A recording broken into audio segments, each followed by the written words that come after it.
Donald Trump F-35 এর বিষয়ে green signal দিয়ে দিলেন। রিসেন্টলি প্রধানমন্ত্রী মোদি এবং ট্রাম্পের বৈঠক হয়েছে, যেখানে ডোনাল্ড ট্রাম্প এবং প্রধানমন্ত্রী মোদি একটা যৌথ বিবৃতি দিয়েছেন। এতে ট্রাম্প স্পষ্ট করে বলেছেন যে আমেরিকা ভারতকে সমস্ত সেই সব অস্ত্র দিতে প্রস্তুত যা চীনকে মোকাবিলা করার জন্য প্রয়োজন। শুধু তাই নয়, তিনি স্পেশালি F-35 এর নাম নিয়েছেন। হ্যাঁ, ট্রাম্প অন রেকর্ড মিডিয়ার সামনে বলেছেন যে আমেরিকা ভারতকে F-35 দেবে। যেহেতু এটা একটা যৌথ বিবৃতি, তাই ভারতের সম্মতি ছাড়াই ঘোষণা সম্ভব নয়, যা ইঙ্গিত করে যে পদ্মার পেছনে বড় কোনো আলোচনা চলছে।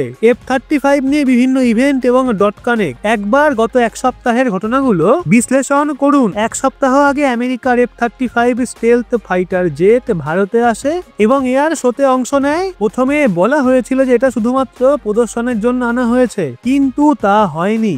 F-35 উড়েছিল ভারতের আকাশে। F-35 এয়ারোবেটিক ম্যানুভার প্রদর্শন করেছিল, যা ভারতীয় দর্শকদের মুগ্ধ করেছে। পরের দিন ভারতের সিডিএস অর্থাৎ চিফ অফ ডিফেন্স স্টাফ তথা 3 বাহিনীর প্রধানরা F-35 দেখতে যান। আমেরিকান সামরিক কর্মকর্তারা ভারতের সিডিএস কে F-35 এর ক্লোজ লুক দেন। F-35 এর পাইলট পর্যন্ত আমাদের সিডিএস কে ককপিট ঘুরিয়ে দেখান এবং এর অস্ত্র ব্যবস্থা এবং প্রযুক্তিগত সুবিধা বিস্তারিত ব্যাখ্যা করেন। এবং রিসেন্টলি ট্রাম্প ঘোষণা করেন যে আমেরিকা ভারতকে F-35 দেবে। তাহলে কি এই চুক্তি নিয়ে গোপনে সামরিক আলোচনা চলছে? যেহেতু এটা একটা যৌথ বিবৃতি, তাই নিশ্চিতভাবেই ভারতের প্রতিরক্ষা এবং কূটনৈতিক মহল আমেরিকার সাথে আলোচনা চালিয়ে যাচ্ছে। ডোনাল্ড ট্রাম্পের ঘোষণার কিছুক্ষণ পরেই লকহিড মার্টিন F-35 নির্মাতা সংস্থা একটা বিবৃতি প্রকাশ করে। তারা বলেছে, আমরা ভারতকে একটা বিশ্বস্ত পার্টনার হিসেবে দেখছি এবং আমরা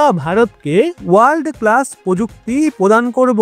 আমরা প্রতিরক্ষা ক্ষেত্রে ভারতকে সম্পূর্ণ সহযোগিতা করব। এই ঘটনাগুলোর মধ্যে সংযোগ করলে মনে হচ্ছে F-35 নিয়ে আলোচনা ডোনাল্ড ট্রাম্পের প্রশাসনে থাকাকালীনই শুরু হয়েছিল এবং এখন তা এগিয়ে গেছে। তবে কি F-35 হবে পরবর্তী রাফায়েল? এবার একবার রাফায়েলের চুক্তির ঘটনাগুলো স্মরণ করুন। প্রথমে মনে করা হচ্ছিল ভারত রাশিয়ার Su-35 কিনবে। পরবর্তীতে মার্কিন F-18 সুপার হর্নেটের নামও আলোচনায় আসে, কিন্তু হঠাৎ করেই ভারত ঘোষণা দেয় যে তারা 36টা রাফায়েল জেট কিনছে। ঠিক একইভাবে F-35 সম্পর্কেও হঠাৎ কোনো বড় খবর আসতে পারে। তো এখন বড় প্রশ্ন, ভারত কতগুলো F-35 কিনবে? চুক্তির কাঠামো কেমন হবে? ভারত কি শুধুমাত্র F-35 কিনবে নাকি ম্যানুফ্যাকচারিং এবং টেকনোলজি ট্রান্সফারের অংশ হবে? এক্ষেত্রে আপনার কি মতামত? আপনি কি মনে করেন ভারত F-35 কিনবে? এই বড় প্রতিরক্ষা চুক্তি নিয়ে আপনার কি মতামত অবশ্যই জানাবেন কমেন্টে। ওদিকে আরো একটা বিষয় আলোচনায় উঠে এসছে,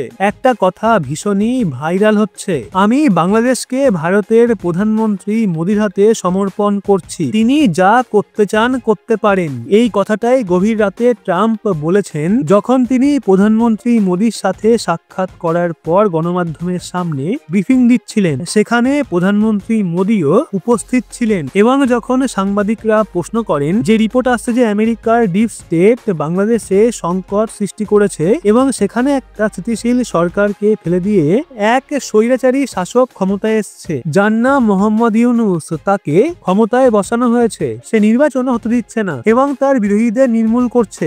সবচেয়ে গুরুত্বপূর্ণ বিষয় হলো বাংলাদেশে হিন্দুদের গণহত্যা, যা থামার নামই নিচ্ছে না। ডোনাল্ড ট্রাম্প, আপনি এটা একজন মার্কিন রাষ্ট্রপতি হিসাবে কিভাবে সামলাবেন? তো এই বিষয়ে ট্রাম্প যা বলেছেন তা ভারতীয়দের মন জয় করে নিয়েছে। প্রকৃতপক্ষে ডোনাল্ড ট্রাম্প মাত্র এক লাইনে উত্তর দিয়েছেন। তিনি প্রধানমন্ত্রী মোদির দিকে ইঙ্গিত করে বলেছেন, well leave this to PM Modi, অর্থাৎ আমি বাংলাদেশ সংকট প্রধানমন্ত্রী মোদির ওপর ছেড়ে দিচ্ছি। তিনি এটা সামলাবেন এবং বাংলাদেশে যা করতে চান করতে পারেন। এক্ষেত্রে আমাদের সমর্থন থাকবে, তবে এখন আমরা বাংলাদেশে জড়িত হব না।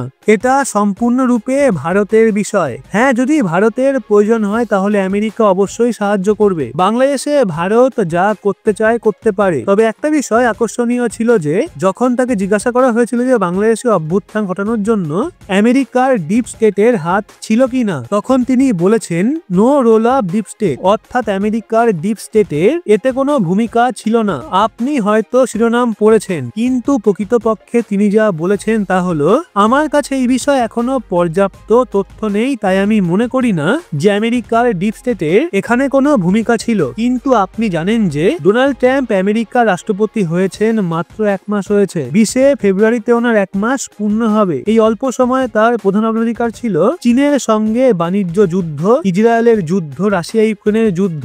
একজন ব্যক্তি রাষ্ট্রপতি হওয়ার পরে তো কম সময়ে এত কিছু প্রক্রিয়া করা কঠিন। 20 থেকে 25 দিনের মধ্যে সব ইস্যু স্পর্শ করা সম্ভব নয়। ভবিষ্যতে তিনি এই বিষয়ে আরো বক্তব্য দেবেন, তখন বোঝা যাবে যে ডিপ স্টেটের কি ভূমিকা ছিল। কারণ এটা নিশ্চিত যে ডোনাল্ড ট্রাম্প আমেরিকার ডিপ স্টেটের কট্টর বিরোধী। যদি তিনি এমন কিছু পান যা প্রমাণ করে যে বাংলাদেশে ডিপ স্টেটের ভূমিকা ছিল, তবে তিনি অবশ্যই বিষয়টি বিশ্বের সামনে তুলে ধরবেন বা অন্তত একটা বিবৃতি দেবেন। তবে এতে কিছুটা সময় লাগবে। বিশেষ করে রাশিয়া ইউক্রেনের যুদ্ধ বন্ধ হওয়া পর্যন্ত আমাদের অপেক্ষা করতেই হবে। কিন্তু আপাতত ডোনাল্ড ট্রাম্প শুধুমাত্রই এক লাইন বলেই বাংলাদেশের ভেতরে বসে থাকা একনায়ক ইউনূসের পুরো স্বপ্ন এবং তার সম্পূর্ণ সাম্রাজ্য কাঁপিয়ে দিয়েছে। এখন এটা ভারতের হাতে রয়েছে যে আমরা এটাকে কিভাবে শেষ করব। কারণ আমাদের সমস্ত সহযোগী আমেরিকা এবং রাশিয়া সহ আমাদের সম্পূর্ণ ফ্রি হ্যান্ড করে দিয়েছে, আমাদের সম্পূর্ণ সমর্থন দিয়েছে। সেক্ষেত্রে কোনো বাধা আসবে না।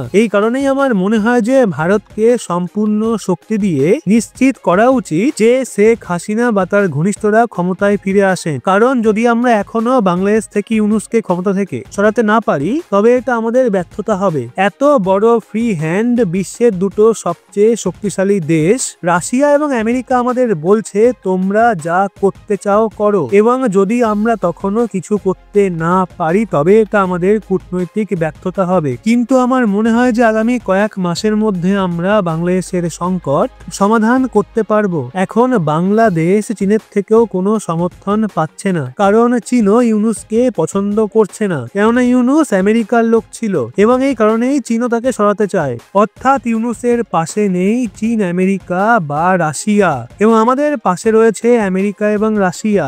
এমনকি পরোক্ষভাবে চীনও খুশি হবে যদি ইউনূস ক্ষমতা থেকে বিদায় নেয়। তো এই কারণে আশা করা যায় যে ভারত আগামী কয়েক মাসের মধ্যে বাংলাদেশে কিছু বড় ঘটনা ঘটাতে সফল হবেই। সুতরাং চ্যানেলটা সাবস্ক্রাইব করে অবশ্যই চোখ রাখতে হবে রহস্য বাংলার পর্দায়, এবং ভিডিওটা ভালো লাগলে লাইক করে শেয়ার করবেন আপনার বন্ধু বান্ধবদের।